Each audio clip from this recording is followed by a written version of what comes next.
There are only two sexes, male and female. Very strong stance on this issue this week with the signing of his executive order. Does the president plan to have a proclamation about Black History Month? In his first term, each of the 4 years of his term, he did so and called on those in government to have programming activities and celebrations.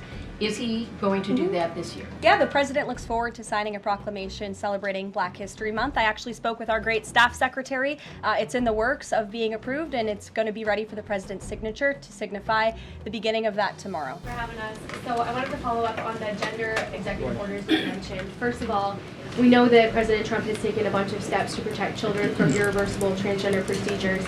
Is he interested in backing congressional legislation on this point? And does the Trump administration have interest in investigating doctors who perform these irreversible procedures on kids, such as a double mastectomy on a minor girl?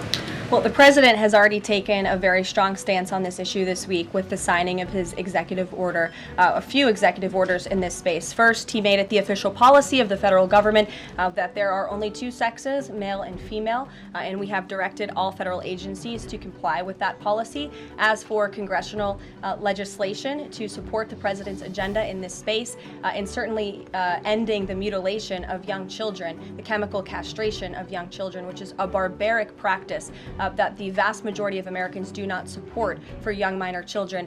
Certainly the president would support Congress's efforts, as he has already made that very clear this week.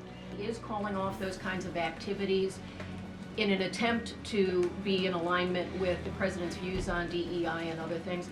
Should they adjust that now and have those programs and make those celebrations however they see fit in the office? The president is leading here at the White House, and I'll leave it to the proclamation that he will sign very soon. On Rick Grenell's trip to Venezuela to meet with Nicolas Maduro, is there anything you can share on timing on that, what his agenda is, what the mission of that trip is? Yes, so I can confirm that Rick Grenell is in Venezuela today.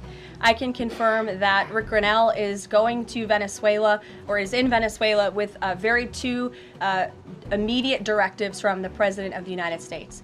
Number one, Rick Grenell has been instructed to identify a place and ensure that repatriation flights of Tren de Aragua members, Venezuelan nationals who have broken our nation's laws, will land in Venezuela. As I said at this podium a few days ago, we expect every nation on this planet to cooperate with the repatriation of our citizens, and so Rick Grenell is in Venezuela to ensure that can continue. And number two, Rick Grenell is in Venezuela to ensure that all U.S. detainees in Venezuela are returned home. That's his mission, and I will provide a readout after this trip.